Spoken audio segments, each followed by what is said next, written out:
ஓம் சாந்தி. எங்கள் தாதி இனிமையான தாதி, அன்பான தாதி. அவர் எங்களுக்கு ஒரு கண்ணாடி போன்றவர். நாங்கள் எங்களை அவருக்கே அர்ப்பணித்திருக்கிறோம். தாதி எங்களுக்கு முன்னால் ஒரு கண்ணாடி போல் நிற்கின்றார். தலைமைத்துவம் என்ற தலைப்புக்கு அர்த்தம் கற்பித்தவர் எங்கள் தாதி பிரகாஷ்மணி.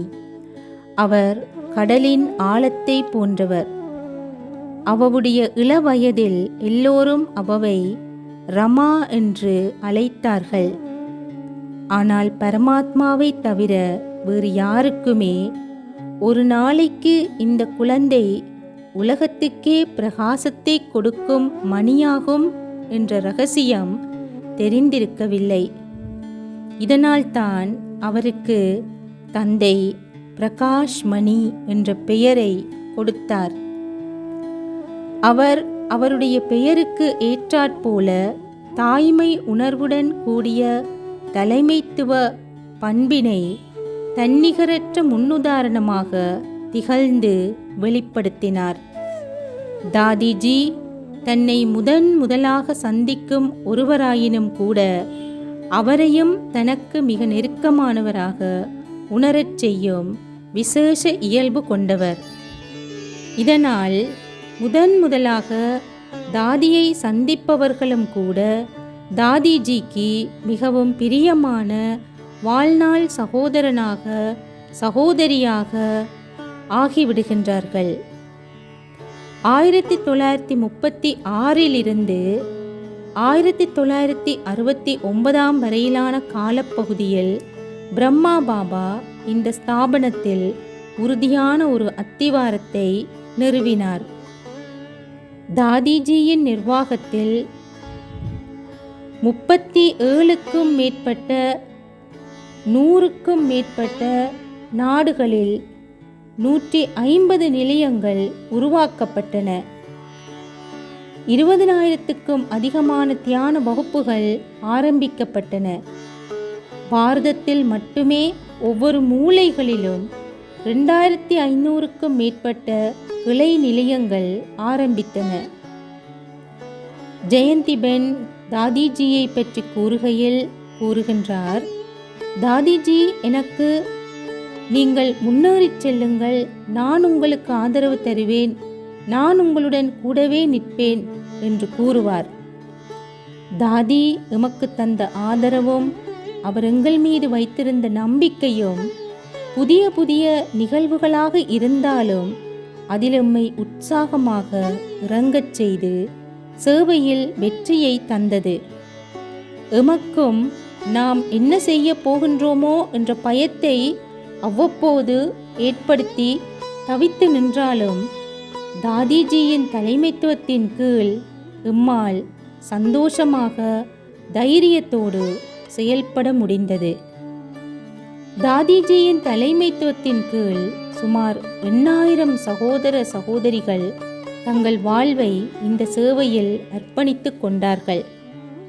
அத்துடன் லட்சக்கணக்கான குடும்பங்கள் தூய்மையான ஆன்மீக வாழ்வை வாழ ஆரம்பித்தார்கள். தினசரி நிலையங்களுக்கு இந்த ஆன்மீக கல்வியை கற்கவும் தியான பயிற்சியை செய்யவும் வருகின்றார்கள். எப்போதும் தாதி கூறுவார், செய்பவரும் செய்விப்பவருமான கரண் கராவன்கார் பரமாத்மா என்னூடாக செய்விக்கின்றார். இவ்வாறே கூறுவார் தாதி. தாதி சும்மா ஒரு கருவிதான் நான் என்று மட்டுமே கூறிக்கொள்வார். இந்த உணர்வோடு தாதிஜியின் பணிவும் இனிய சுபாவமும் அதிகரித்து கொண்டே சென்றது. தாதி ஒருபோதும் நான் என்ற வார்த்தையை பயன்படுத்தி பேசியதே இல்லை. அவர் ஒருபோதும் குரலை உயர்த்தி பேசியதும் இல்லை. கோபமாகவோ ஆவேசமாகவோ பேசியதும் இல்லை. இருப்பினும் அவரின் ஒரு வார்த்தையிற்கு எல்லோரும் அவர் கூறும் சுயமாற்றத்திற்கு அடிபணிவார்கள். தாதிஜியின் இனிமையான பணிவான சுபாவத்தினால் அசாத்தியமான காரியங்களையும் எல்லோரும் செய்து முடிக்கலாம், அது சாத்தியம் என்றே கூறுவார்கள். தாதிஜி எல்லோர் மீதும் வைத்திருந்த அந்த மரியாதையான சுபாவத்தினால் அவரது வார்த்தைகளுக்கு எப்போதும் யாருமே மறுப்பு தெரிவித்ததில்லை. தாதிஜி எல்லோர் இதயங்களையும் வென்றவர். எல்லோருடைய நற்குணங்களை மட்டுமே தாதி பார்ப்பார். எல்லோரையும் முன்னேற்ற வைத்துக்கொண்டு, எல்லோரையும் முன்னேற வைத்துக்கொண்டு இருப்பார். தாதிஜி எல்லோருடைய தவறுகளையும் மன்னித்து அவர்களை அன்பினால் மாற்றுவார். மேலும் அந்த நபர் அந்த தவறை தான் செய்திருக்கிறார் என்பதை கூட மறந்துவிடும் அளவுக்கு தாதி அவர்களின் தவறை மறந்து மன்னித்து அவர்களோடு சாதாரணமாக தொடர்ந்தும் பழகுவார். தாதிஜி எப்போதும் குறைந்தது ஒரு நல்ல பண்புள்ளவராகவேனும் ஒருவர் இருப்பார் என்பதையே தானும் நினைவுபடுத்தி கொண்டிருப்பதோடு மற்றவர்களுக்கும் நினைவூட்டிக் கொண்டிருப்பார். ஒவ்வொருவரையும் அவரவருக்கு உரிய சிறப்புத் தன்மைகளோடு பார்ப்பதே தாதிஜியின் தனித்துவமான தலைமைத்துவத்தின் சிறந்த பண்பு.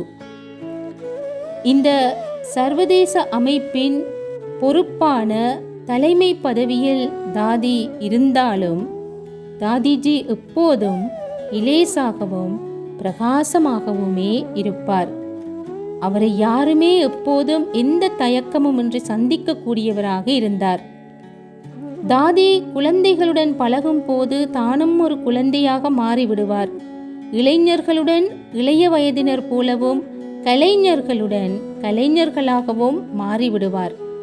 முகமலர்ச்சி, எளிமை, இனிமை போன்ற சுபாவத்தால் எல்லோரும் நெருக்கமாக ஆகுவார்கள்.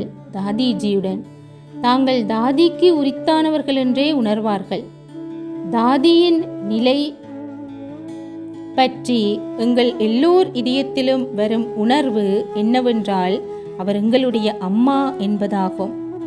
தாதிஜி எப்போதும் எல்லோரையும் பரமாத்மாவுடன் தான் நெருக்கமாக்குவார். இதனால் தாதிஜிக்கு ஃபாலோவர்ஸ் இல்லை. பாபா கூறுவார், அமைதியை கொடுங்கள், அமைதியை பெறுங்கள், அன்பை கொடுங்கள், அன்பை பெறுங்கள், மகிழ்ச்சியை கொடுங்கள், மகிழ்ச்சியை பெறுங்கள். இவ்வாறு வாழ்க்கையின் சுருக்கம் இதுதான் என்று தாதிஜி மிக எளிமையான வார்த்தைகளில் கூறிவிடுவார். அவ்வளவு விவேகமானவருங்கள் தாதிஜி. சார்லி பாய் கூறுகின்றார், ஐநாவின் முக்கிய பிரமுகரான ஜேம்ஸ் ஜோனா என்பவரை ஒருமுறை நான் பேட்டி கண்டேன். அவரிடம் நான் பல கேள்விகளை கேட்டேன்.